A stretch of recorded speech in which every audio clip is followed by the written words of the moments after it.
Bu Gagavatan ismi dayında cismida degендей Yoruşkana katlaulu men урысша сөйлермін енді. Çünkü Татарша терминдерді да айтып отыру қиынырақ. Ondan soң әдебиетті да шығанақтарын да орысшадан жедім бетіңді. Тәржіме салдыра уақыт болмады. В настоящее время известно 4 вида физических взаимодействий. Гравитационные, слабые, электромагнитные и сильные. Из них наиболее слабым считается гравитационное взаимодействие.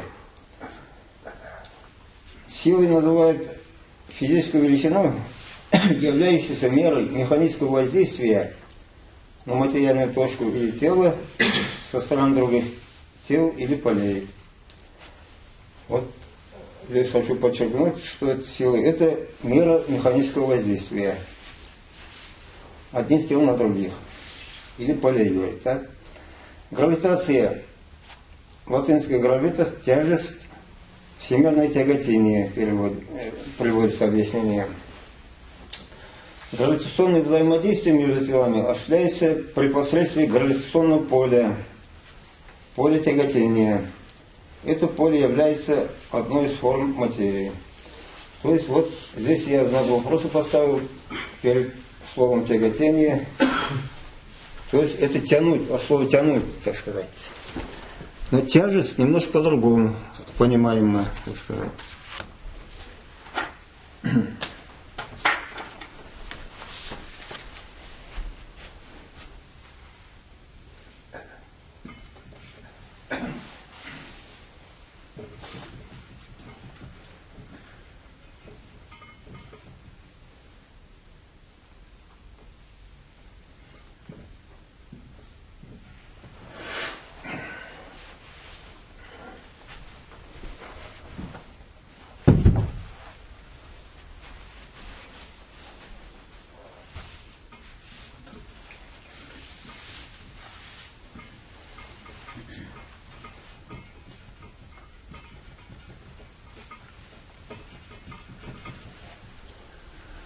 Вот это закон всемирного тяготения Ньютона, значит, это вот гравитационная постоянная величина, прямо пропорционально произведению масс этих тел и обратно пропорционально квадрату расстояния между ними.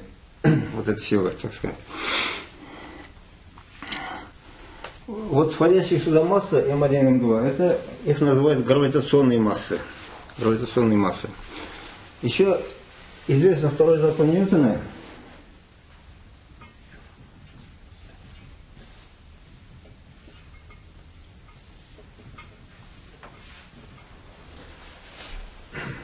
Сюда масса входит тоже. Масса это считают инерционной массой. Инерционной массой. Это ускорение, это сила действующая. Ну, знак минус обычно не пишут. Я вот, значит, записал со знаком минус. Хочу обратить на это внимание. Ну, считают, что гравитационная масса и инерционная масса, инертная масса, вернее, так, они как бы совпадают. Практика показывает это. Движение вещества в космических масштабах определяют, в первую очередь, силу всемирного тяготения. Они главенствуют во Вселенной. Их называют также силами гравитации. В науке принято, что сосредоточенная масса создает вокруг себя гравитационное поле с определенной напряженностью. Вот сила тяжести – это объективная реальность, с которой мы постоянно имеем дело, постоянно ощущаем на себе. Так? Но в то же время эта сила, это тайна за 7 печатями для нас. Почему? Потому что мы не можем, многие вещи не понимаем. Во-первых, мы не понимаем носителей, то есть такие гипотетические частицы, гравитоны, кванты гравитации, но они экспериментально обнаружены.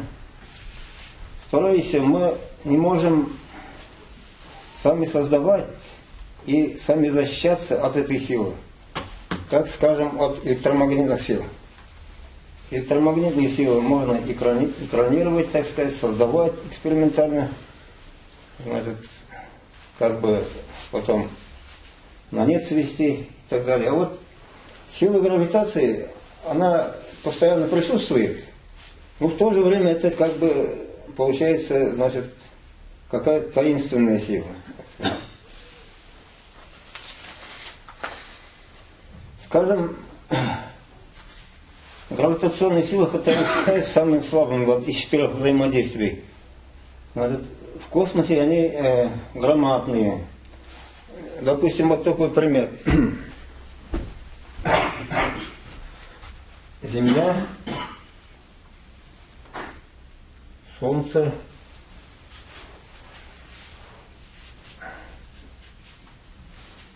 и вот написано в книгах, сила притяжения Солнца Земли можно было бы обеспечить по-другому канатом, который только полтора раза меньше, так сказать, диаметром, чем диаметр Земли, стальным канатом таким, так?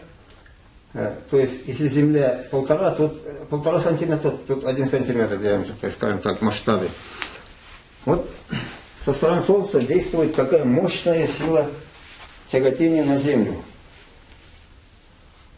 Сразу встает вопрос, как механизм, так сказать, осуществления этого взаимодействия.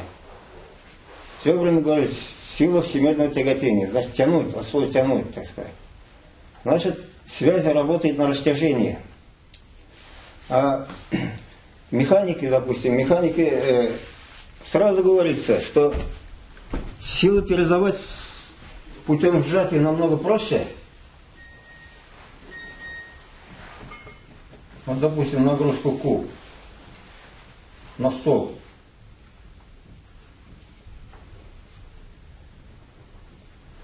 Намного проще. Тут положил и все. И двигать друг относительно друга тоже просто. Значит, можно снять и так далее. А вот если мы захотим то же самое путем растяжения передавать,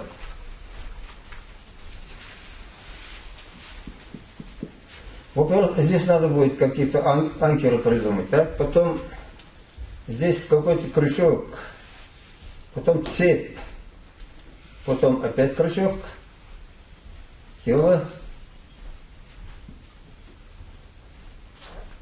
здесь анкер,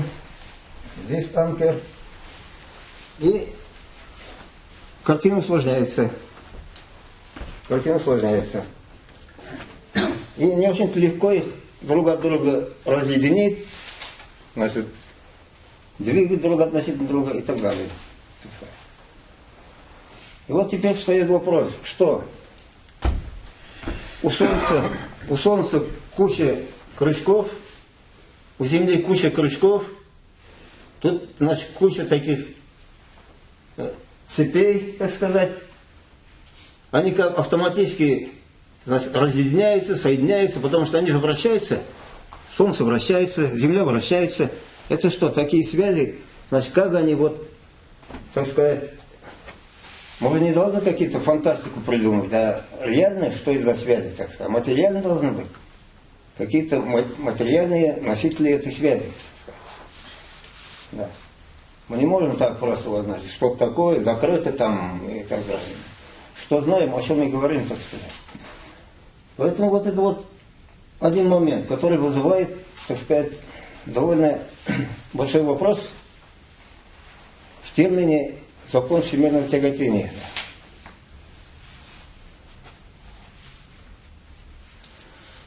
В философии науки есть такое понятие, что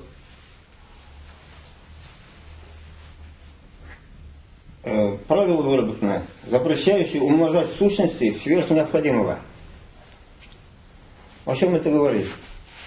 Значит, если есть две теории, которые, значит, объясняют одно и то же явление, одна теория объясняет проще, другая теория объясняет сложнее, но оба объясняют удовлетворительно в одинаковой степени, то надо брать простую теорию.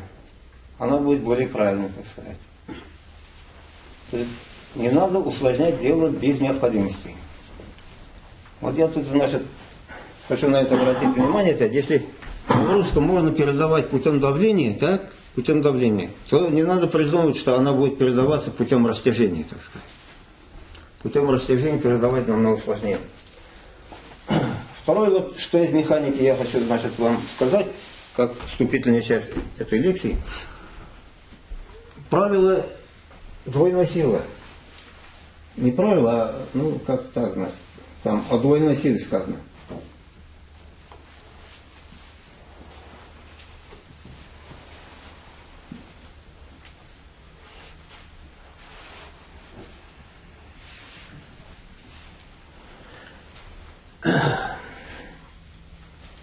Когда две силы, значит, расстояние вот между точками приложения стремится к нулю, они оказываются приложенными в одной точке. И если они равны по модулю и противоположно направлены, то они уничтожают действия друг друга.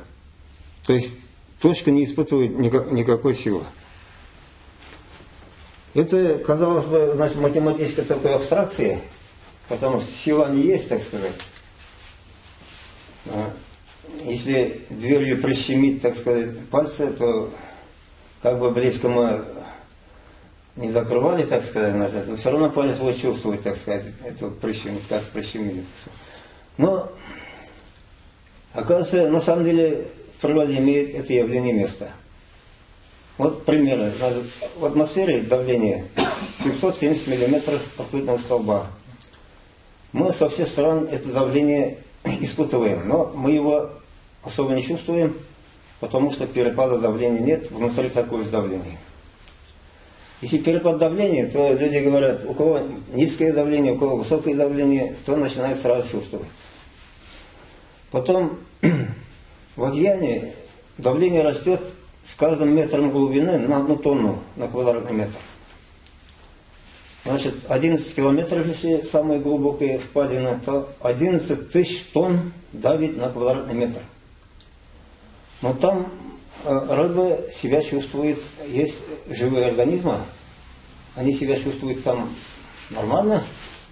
Так сказать, если их поднять, они еще взрываются от давления. Вот. Вот об этом я хочу сказать. Значит, как вывод можно сказать, что не важно сама величина давления, а важно градиент. То есть как бы перепад. Как меняется давление. Вот если силы F1 и F2 не равны, то там мы почувствуем эту разницу. Потом физики говорят, вот в этой точке пространства Вселенной громадные должны были быть, значит, гравитационные силы. Они вычислили, это они на самом деле есть, значит, силы гравитационные громадные. Но они тоже вот, ну, растяжение смотрели, если так, одну точку в разные стороны одинаково тянут, и мы их не чувствуем, как бы, да? То есть вот это тоже есть. Наша физика об этом говорит тоже.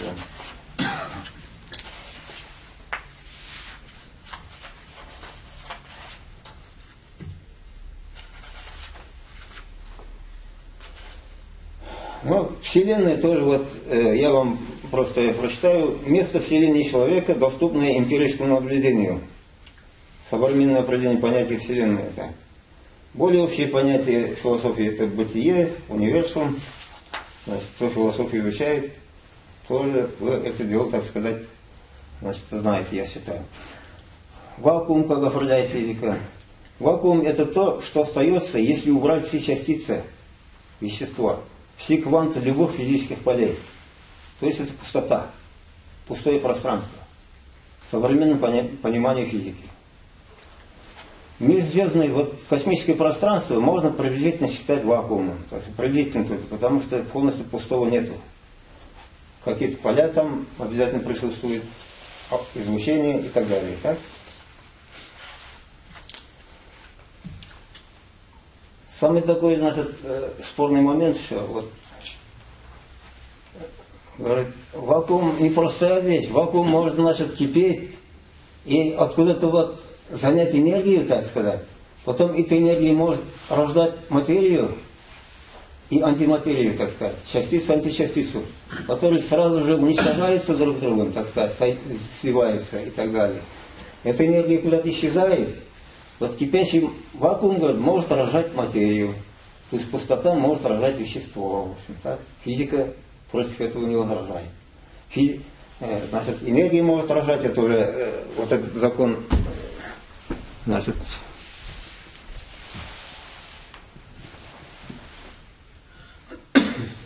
это формула Эйнштейна, она, так сказать, Е это энергия, М масса, С скорость света в вакууме. Вот. Оказывается, и вакуум может рожать вещество, не только энергия. Вакуум может рожать энергию, а энергия вещество, которое моментально исчезает. Еще одно положение, так сказать, физики. Вакуум не оказывает сопротивления телу, с какой бы скоростью тело не двигалось, если эта скорость равномерной прямолинейной. То есть не оказывает. Вот в вязкой жидкости, скажем, оказывает сопротивление. И есть гипотеза Фойхта.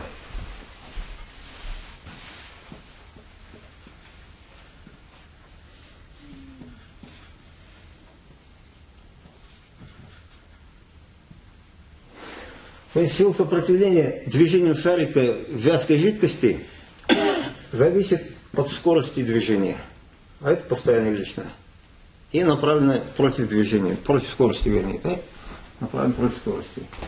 А вот эта постоянная величина B зависит от вязкости, от степени вязкости. Если вязкость равняется нулю, то значит и сопротивление нуль. Например, спирт сопротивляется совсем по-другому, чем, скажем, какое масло там, что-то такое, так, густое.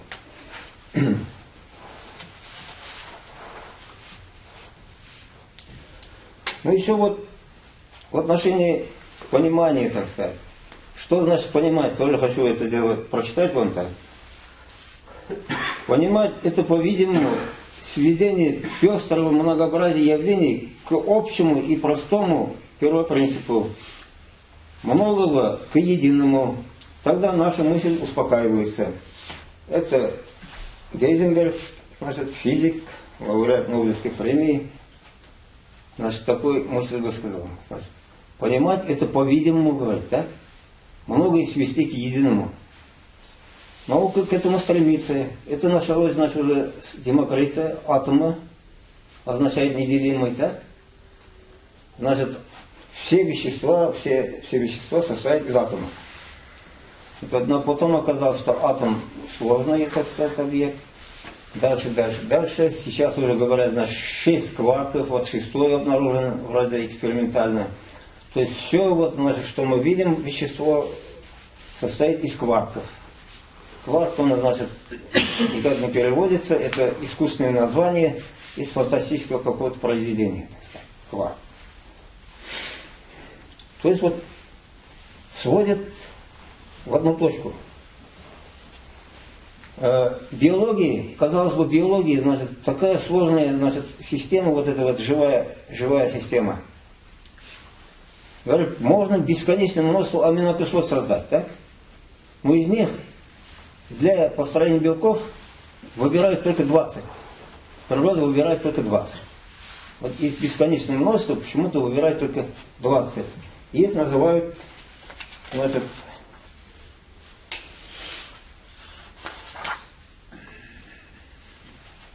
магические такие аминокислоты.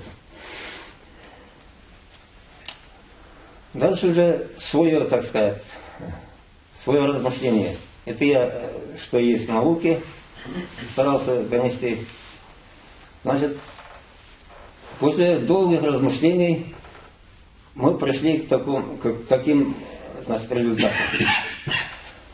Значит, все пространство сплошь заполнено некоторой субстанцией, которая имеет определенную плотность и, значит,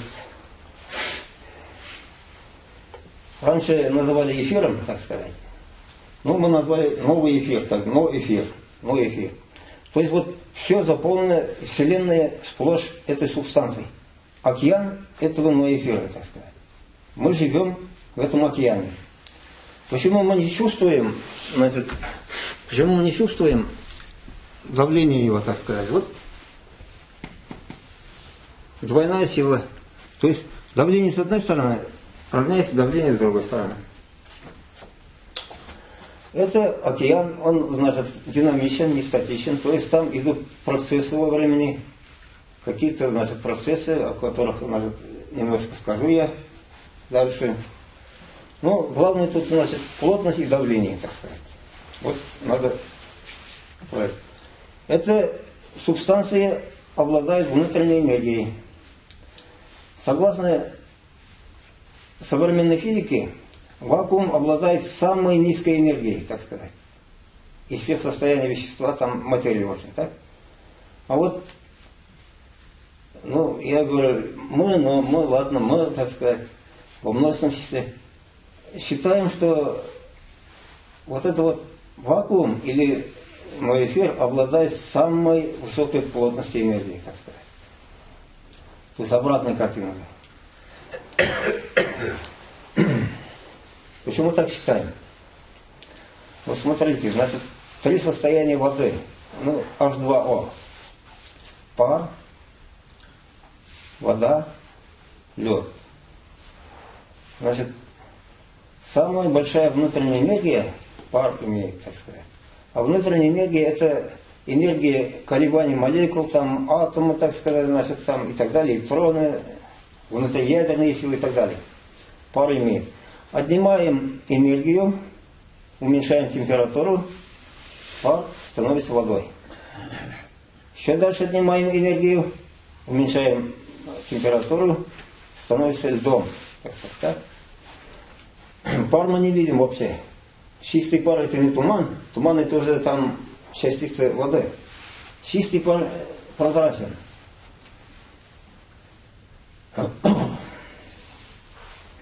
А отъем энергии, то же самое, значит, термодинамика, говорит, увеличивает энтропию. То есть, переходя от состояния пара в состояние льда, мы отнимаем энергию, увеличиваем энтропию, так сказать. А энтропия это увеличение состояния спокойствия, так сказать. Там было, значит, движение, а тут движение успокоилось в какой-то степени, так сказать. Состояние спокойствия. Никакого движения. Если энтропия достигает максимума, значит никакого движения не будет. И вот теперь опять экскурс небольшой, значит, в механику жидкости.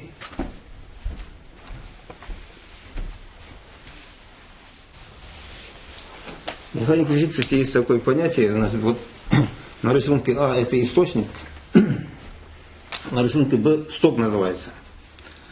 Значит, потенциальное поле, потенциальное, так сказать,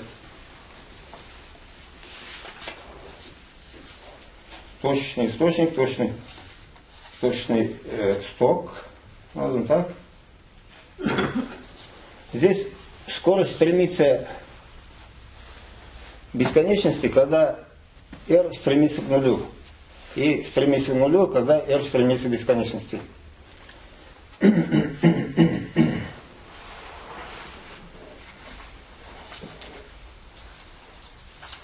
Для чего я нарисовал это, так сказать? Вот я выдвигаю гипотезу, что каждое тело, материальное, вещественное тело, представляет собой сток в океане этого, значит, ноэфира, так сказать, субстанции. Сток. Давление на поверхности прямо пропорционально квадрату скорости. То есть чем больше скорость, тем больше, значит,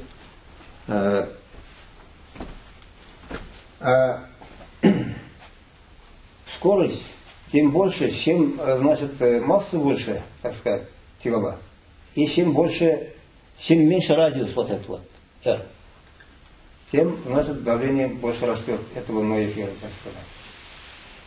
Тогда что получается? Значит, сила тяжести, как сила тяжести появляется? С этой стороны давит ноэфир, с этой стороны давит ноэфир. С этой стороны давит, с этой стороны давит. Вот эти складываются действия, так? А эти отнимаются. Здесь разряженность появляется. И вот за счет этой разряженности ноэфира, значит, тела прижимаются друг к другу. Это в физике такой, значит, ну как вот, простую бутылку, вернее так, давайте такой пример приведу, значит, исторический.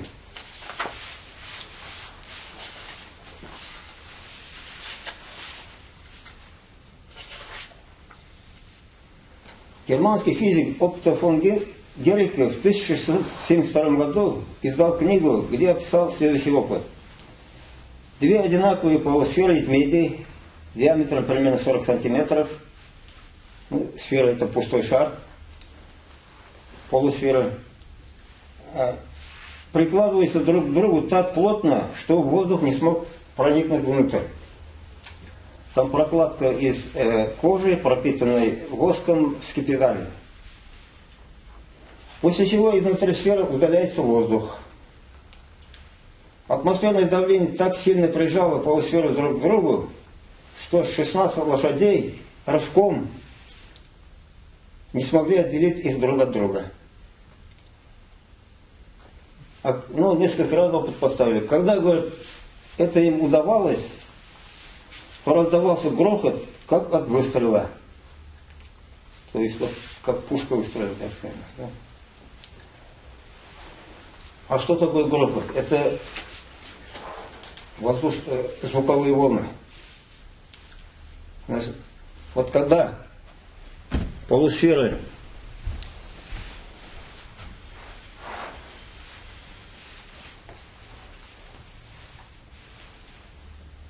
через прокладку отделяли друг от друга, то воздух устремлялся в пустоту, как бы, вакуум, так? И раздал звуковые колебания.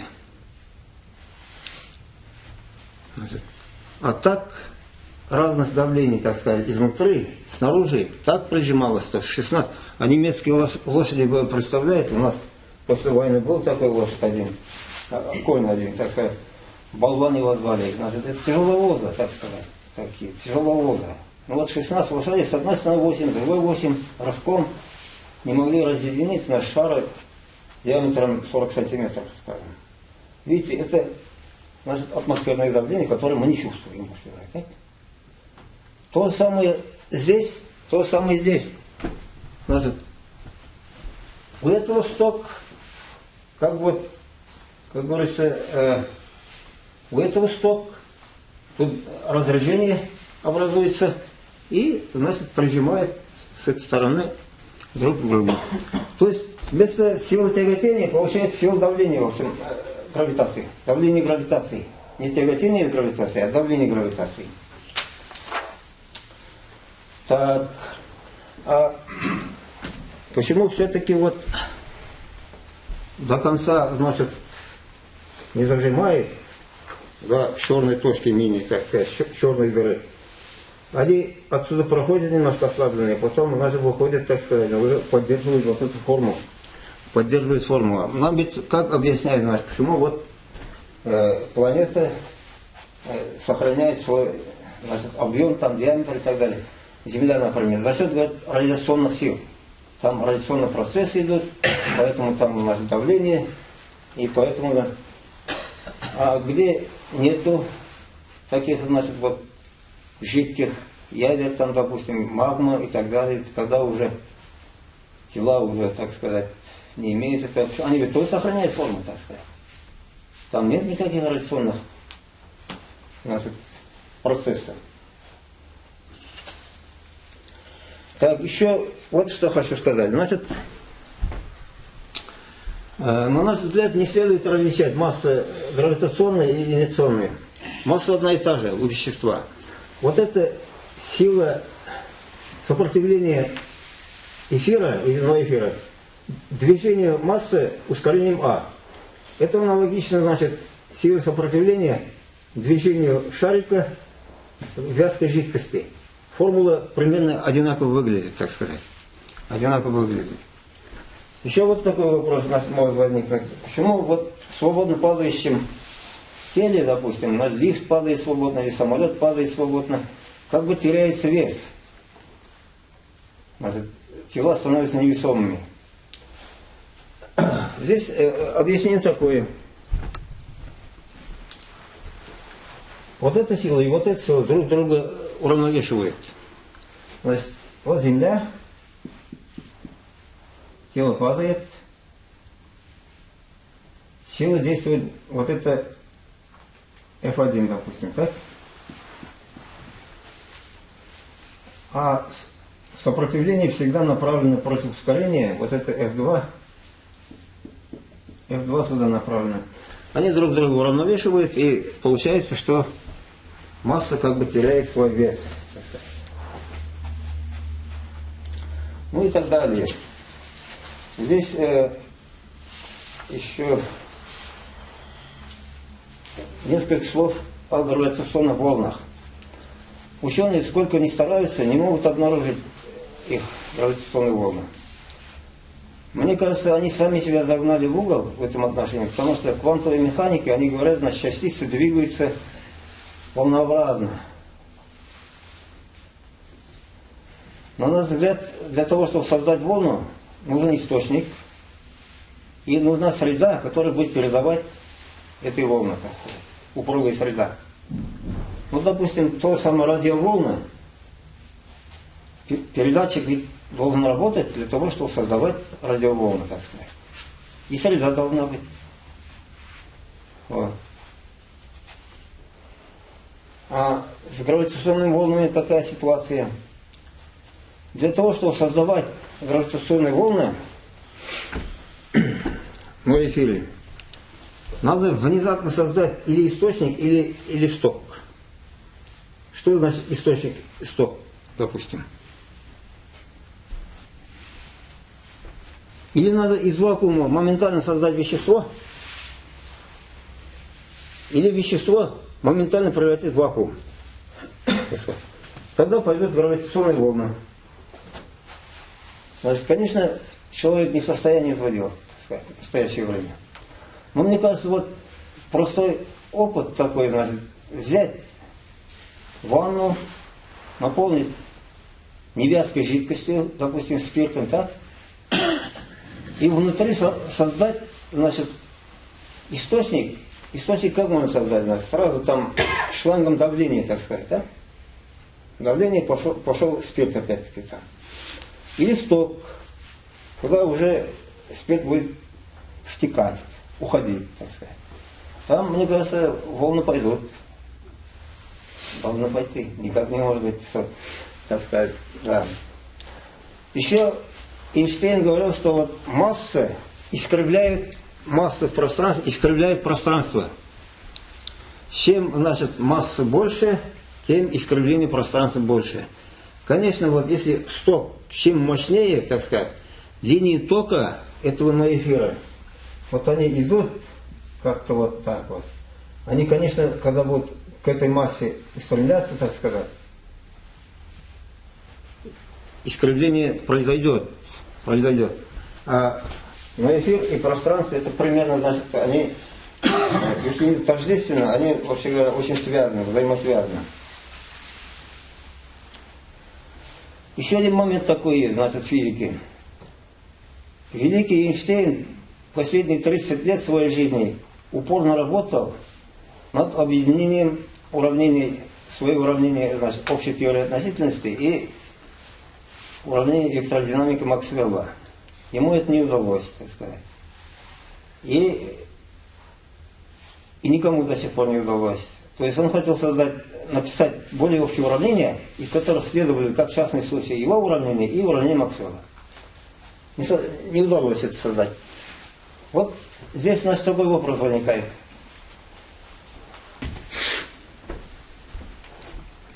Почему притягиваются заряженные тела, разноименные, так? Одноименные отталкиваются. Это электростатика. Сила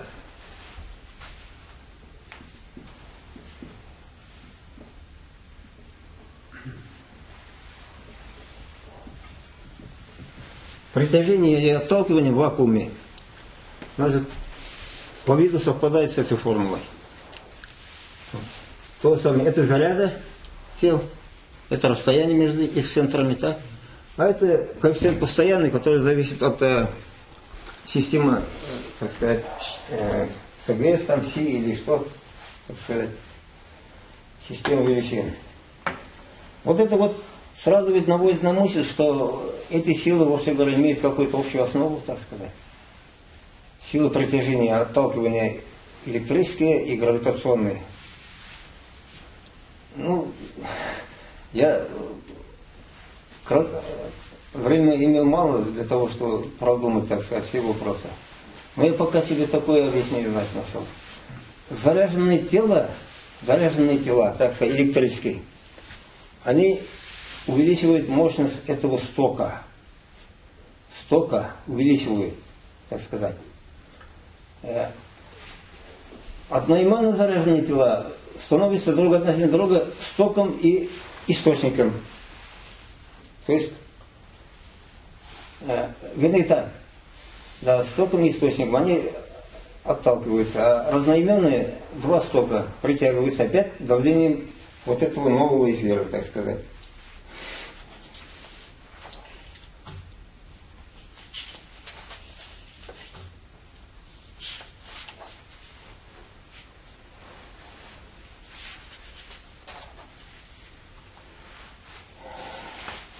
Вот еще несколько таких, значит,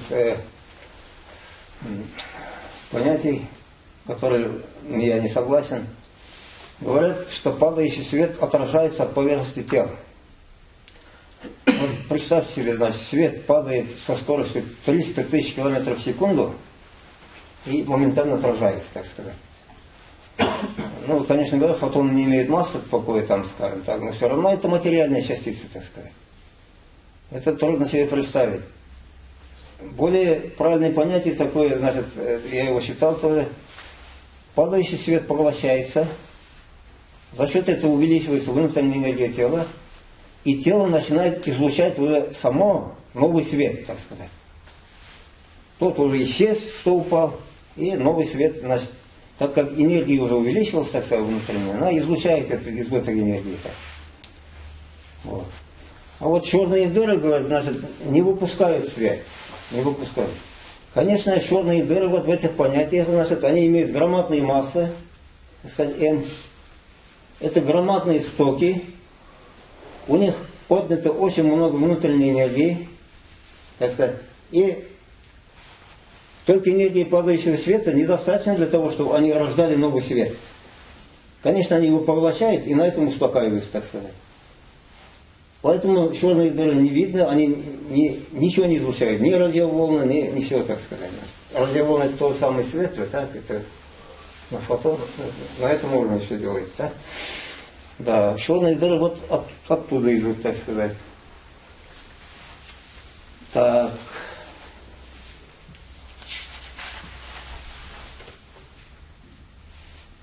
Ну вот еще говорят, что электрический ток течет. Значит, по проводам. Не течет. Значит, вот 100 километров. Столб и так далее, так сказать. Столб, 100 километров. Отсюда, значит, передаем ток. Моментально почти оказывается здесь. А что получается? Значит, электроны свободные, они передают только импульс, массу умноженную на скорость. Так как масса у них маленькая, у них инерция маленькая, они этот импульс моментально почти передают, так сказать, друг от друга. Вот. То есть передается импульс. это живая сила называется еще, так сказать, механика. А проводник просто не выпускает эти электроны в пространство, то есть задерживает за счет поверхностного натяжения. Они там и толкаются, так сказать, в этой, можно сказать, трубке.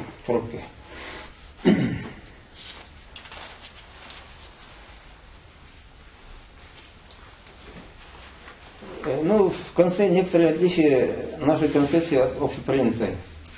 Мы считаем, что вакуум это не пустота, откуда все удалено, а океан, заполняющий всю Вселенную, некая субстанция, имеющая определенную плотность и с нулевой вязкостью. Потому что сказано, при любой скорости сопротивление не оказывает. С нулевой вязкостью, ну и близко к нулю, так? Мы назвали его ноэфир. Ноэфир не статичен, а динамичен. Там идут процессы во времени. Мы говорим о гравитации не как о силе притяжения, а как о силе давления ноэфира. Мы говорим о силе инерции как о силе сопротивления ноэфира на тела, движущиеся с ускорением. Не нужно различать гравитационную и инертную массы, есть просто масса тела. Мы говорим, что вещество имеет меньше внутренней энергии, чем ноэфир, вакуум. Традиционная физика наука считает наоборот. Мы говорим, что физические взаимодействия имеют общую основу, обусловленную наличием градиента давления ноэфира. Например, гравитация и электромагнетизм. Следующее. Так как человек пока не в состоянии ни внезапно превратить в вакуум вещество, вакуум минус энергия, ни вещество в вакуум, вещество плюс энергия, то он не может внезапно создать сток или источник на эфире. Поэтому не может создать и гравитационные волны. Вот. Мы считаем, что любая информация должна иметь источник, где расходуется энергия, растет энтропия, и материальную среду для своей передачи. Например, звук не передается в безвоздушном пространстве. Это вот самый такой, значит, наглядный пример. Так сказать. Почему какие-то другие волны должны передаваться в пустоте, так сказать. Среда должна быть. Другая.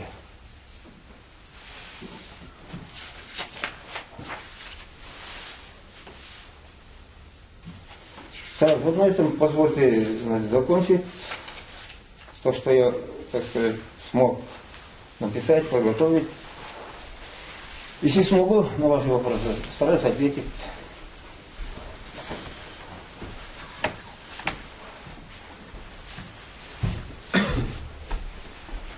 Tuosta эфирдан niitä pomimulta эфир тоор кусиратарган болмайын дулайма. Эфир – это общее название среды, которое ученые раньше считали, что... Біздің аңлашма бойынша ол пустота енді шулық. Біздің понятиеда. Раньше Хазрат считали, что пустоты нет, а там все заполнено эфиром. Вот этот эфир они считали, значит, спокойным. То есть абсолютная такая среда, относительно которой все двигаются, так сказать. Потом от него отказались. Сейчас вот, видите, значит, намного проще объясняется явление гравитации, если за основу взять давление. Давление ветра нас прижимает к стенке, так сказать. Разность давлений, так ведь? А вот трудно представить себе, что воздух нас будет тянуть, так сказать, в разные стороны. Вот в механике еще такое есть.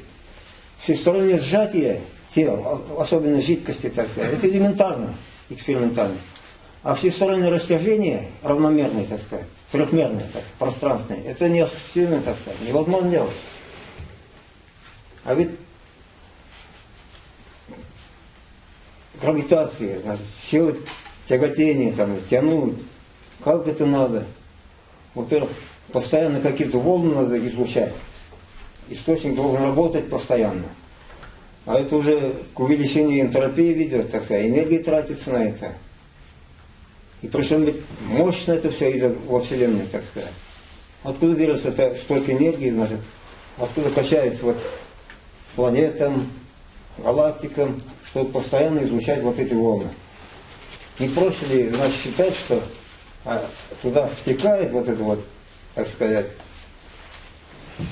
жидкосообразные субстанции, и из-за этого разное давление, и прижимаете друг к другу,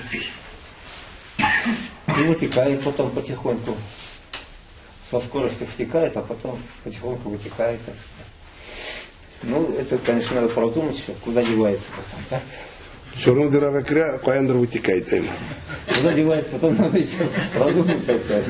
Но я вот частично вроде продумал, отражается от точки О и поддерживает всю форму тела, так сказать, и потом дальше пространство как-то поспокойнее расходится, просачивается. Туда со скоростью втекает, а оттуда как-то спокойно. Ну, это не очень-то удовлетворительно, конечно. Какой-то клапан. Да. Обратно. Обратно Да. клапан. Обратно, да, что-то да, исключающее. Мисуль Иванович, океан түбінен шығарғаш балық ретінде взрывается, аңа бетінде. Океан түбінен міне балық на поверхностьқа шығарғаш ретінде шортлый. Вот аңа действует бетінде шундай күштер теги. Внутреннее давление большое будет, так? А внешне уже не будет соответствовать. Шортлый. Ол кішіде бітін, мына кіші айтты, 1 метрға ғана суға шумасың, значит құлақ шаулай башлайды, так? Потому что синим иштегі давление уже не уравновешивает то давление, которое оказывает вода. Там ведь тоже 1 тонна уже на квадратный метр добавляется, если даже на 1 метр, так сказать. То есть вот разность давлений играет роль, а не само давление. Само давление может быть громадным, если одинаково со всех сторон, так сказать. Мы его не будем чувствовать. Как будто глубоководные рыбы не чувствуют давление там, особенно внизу. Что это? Космоста сөйлешіп болмайды, былай ешкірмей получается вообще. Вот в том-то дело, там воздуха нет, так? Воздуха нет, звуковые волны не передаются. А радиоволны передаются, ну, значит, субстанция какая-то должна быть, передающая это. Наподобие воздуха здесь. Так ведь? Иначе как это, пустота вдруг передает волны, так сказать. Лунатик сөйлеше білмейді. А? Нет. Еще раз повторяю, значит, если бы был вакуум, то ничего нельзя было бы передавать. А раз есть среда, то все, что угодно можно передавать. Так сказать. Да. Только эта среда отличается от воздуха, так сказать. У него свои свойства. В воздухе, например, так, сопротивление зависит от скорости. Вот на машине едете, чем скорость больше, тем, значит, сопротивление воздуха больше. Потому что встречный воздух не успевает увлечься, так сказать, вязкость есть. А если вязкости нет, то она будет двигаться, значит, вот без всякого сопротивления вместе с автомобилем, так сказать. Вот как этот среданной эфир, или как там, значит, вакуум, или что. Да, не сопротивляется скорости, а ускорение сопротивляется.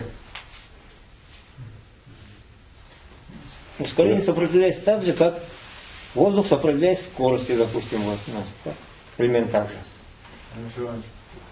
Вот такой вопрос. Сейчас вот начинают изучать квантовую физику. То есть вы даже сказали, что есть микромир. Я так понимаю, вот эти вот, это еще не изучалось с точки зрения микромира, да, а основывается на законе Ньютона.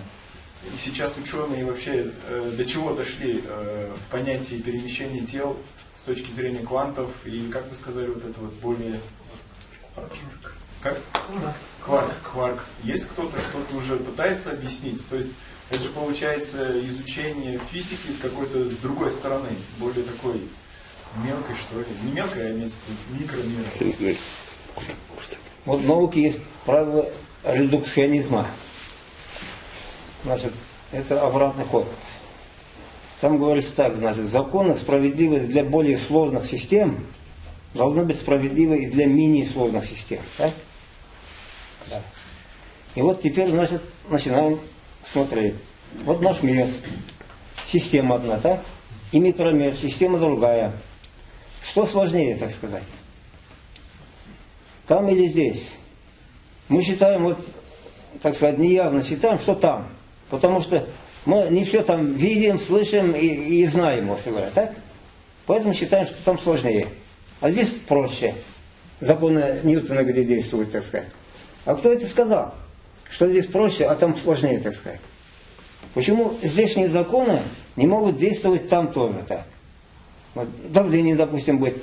Потому что объясняют, значит, межядерные силы, которые держат вот эти вот нейтроны, протоны, сетки, так сказать, атом, ядро атома. Они говорят, они постоянно обмениваются какими-то частицами, так?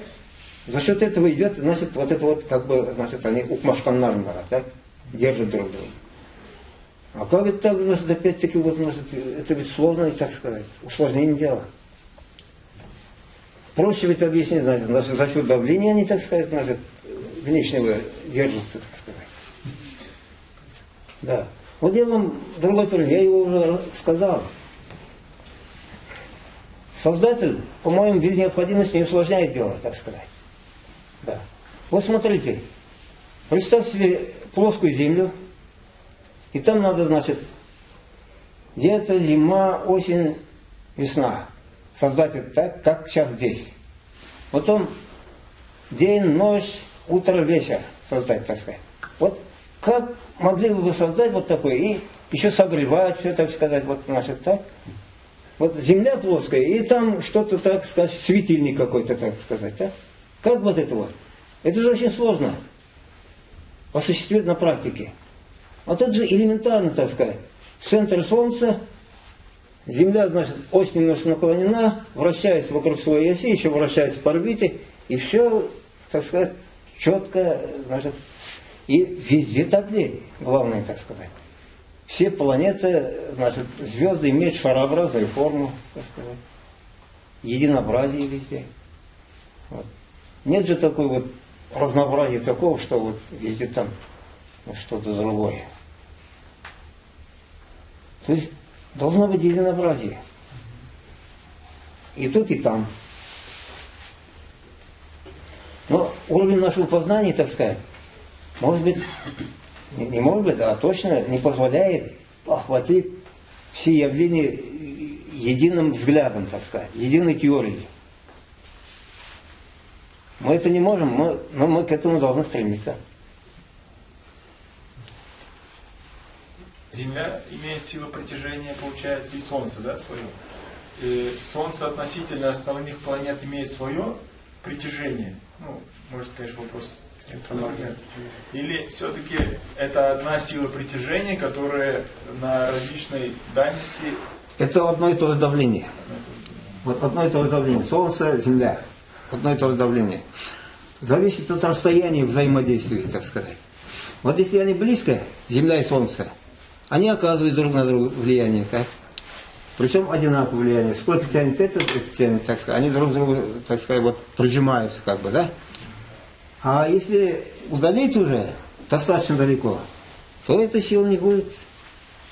То есть она будет очень маленькая и не будет заметной, так сказать. Вот простой пример, значит, еще из физики. Почему, говорят, корабли сближаются? Когда они, значит, вот параллельным курсом проходят. Вот один корабль, другой корабль. Параллельным курсом.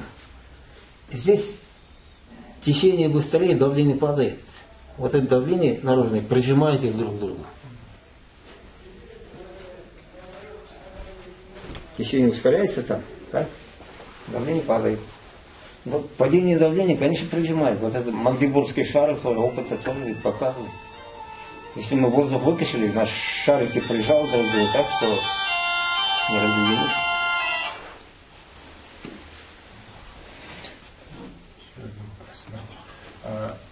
Давление, которое вы говорите, если, вот, например, камень, который лежит, он тоже какое-то давление имеет, правильно я понимаю? Противодавление. Нет, он не имеет противодавления, так сказать. Ну, то есть вот человек... Нет, каждый является из них, земля и камень, стоком. Стоком. 100. Вот чем они ближе, так? Вот это между ними, так сказать, разница давлений сказывается больше. Камень очень маленькая стрелка. А это большая стрелка здесь, так? Все равно разное давление создается. То разница все равно есть. Потому что тяжелый камень это есть тяжелый камень, так сказать, а легкий камень есть легкий камень. Тяжелый камень прижимает больше, потому что давление пропорционально массе, так сказать, и радиусу этого. Ну, вот. А легкий камень, значит, масса меньше, там и скорость втекания меньше будет. Еще вот я такой пример, значит, хотел привести. На Земле ведь никто, ведь, значит, вот не возит груза, специально придумав такие конструкции и подвесив на них, так сказать, так? Просто положили на автомобиль, так? Давит на пол автомобиля и везут. И сыпучие грузы, песок, допустим. Представь себе такую ситуацию, что вот надо за счет растяжения все это вести, так сказать. Подняли над землей, подвесили на крючки, так, все это и везем. Это же будет очень сложно, во-первых. Во-вторых, значит, такие вещества, как песок, вообще невозможно будет возить, так сказать. Как это, каждую песчинку, что ли, будем цеплять, так сказать. Да. В-третьих, вот все тела на Земле, они же давят на Землю. Они не стараются там улететь, так сказать, при первой возможности. Космическое пространство. А то как это так, значит, нас всех прицепили крючками, тут мы ходим, и эти крючки отцепляются, потом опять зацепляются, так сказать. Причем каждой молекуле, так сказать, крючок там, и там крючки кругом, так? Так же не бывает. То есть не сила притяжения, а сила давления прижимает. А скажите, пожалуйста, вот сейчас расстояние между Землей и Солнцем уменьшается потихоньку, да? Ну, ближе становятся они. Поэтому катаклизмы проходят, там, потепление. Ну, это уже другое, так немножко. Совсем другая история. Да, другая история. Тут, вот, надо ведь еще объяснить, почему они так долго вращаются еще, так? То есть не останавливаясь, так ведь? Ну, ладно, это вот среда, она не имеет вязкости. Первоначальный толчок дан, так сказать, они и вращаются так. Ну, это вопросы, так сказать, постепенно вот эта вот энергия, совершенная энергия, что я толкнул, постепенно теряется, видимо, они, как говорится, скорость замедляется, а скорость, если замедляется, значит, они, конечно, будут друг на друга приближаться. Вопрос вообще. Вот когда... Вот веревку взяли, крутите, так, шарик, гирю на веревке. Когда скорость большая, значит, гиря еще держится, так ведь? А гирю начали уменьшать, скорость уменьшать, гиря же падает, она, так сказать.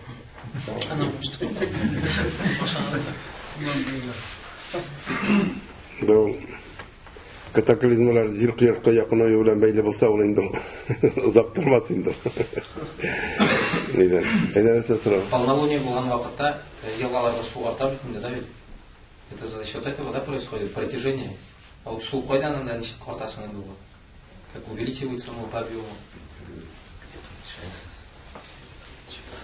Односторонно. Так, во-первых, я первый раз, менен бірінші штем, что вот вода су арта именно, значит, айтылганда бит, так? Океандарда. Океанда ул бит прилив бит инде ул, так? Прилив бит инде ул. Ул бит шул океанның суы просто ярга якыная гына бит инде, так? Yok, ул ярга якынаймы, ул ай артыннан бара. Ай артыннан бара ул. Бер не булып, тау булып. Менә кайда аңа, значит, шырынды каршылык, яр шикелле. Анда инде прилив килеп чыга инде. Ул су артмый инде ул. Каян килеп барсын? Ул бит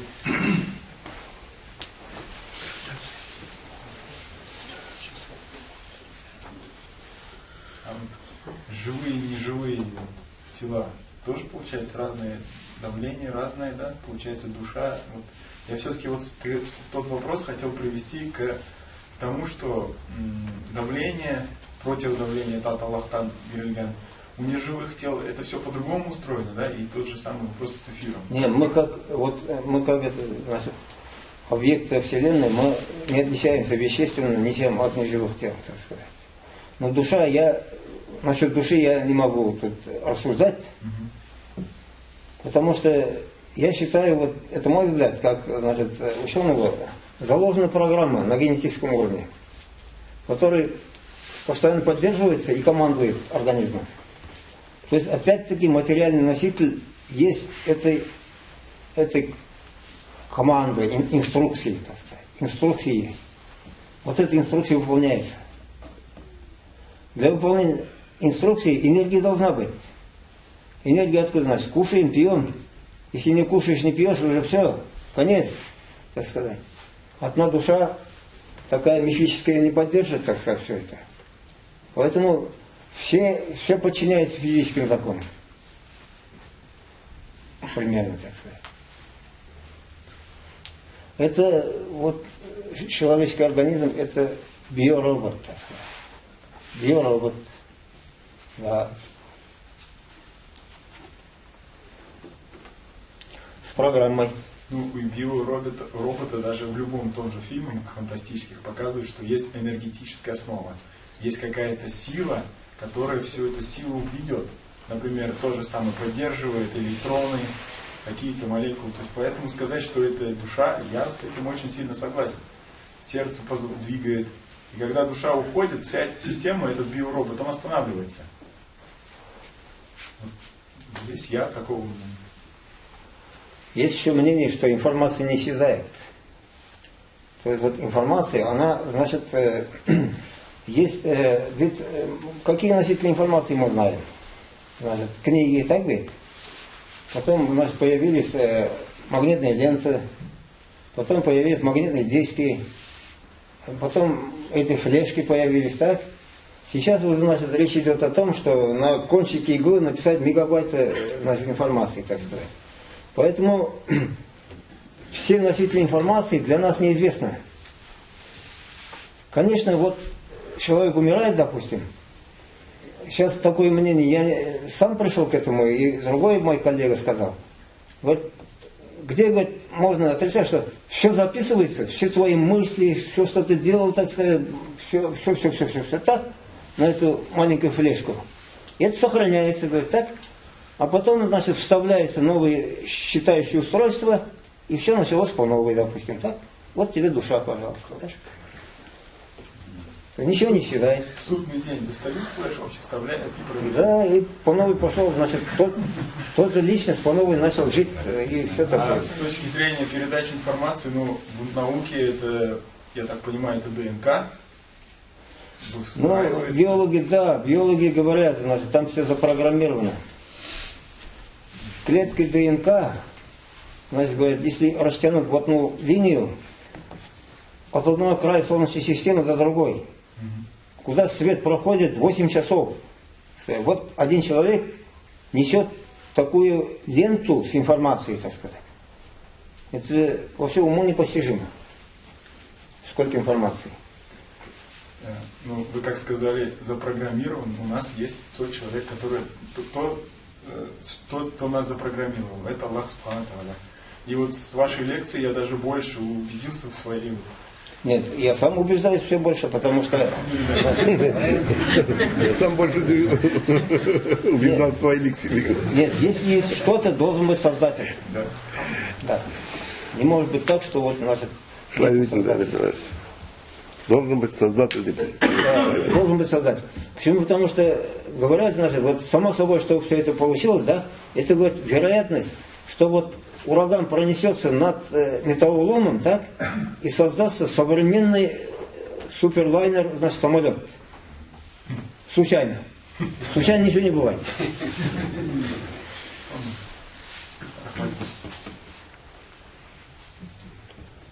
Ну, конечно, есть хозяин, так сказать.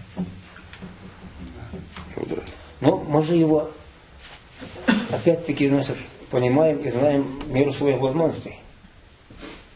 А он вот, значит, вообще говоря, недоступен для нашего ума, не охватывается. Так? Вот так? Да. Ну, есть инструкция к этому биороботу под названием Коран. Вы открываете, и там написано, как пользоваться. Это вот инструкция для людей. Да. А вот инструкция для джиннов, так сказать, может быть совсем другая. эти знания мы ограничены. Да. Поэтому инструкция это значит, только для определенной группы значит, созданий, скажем так.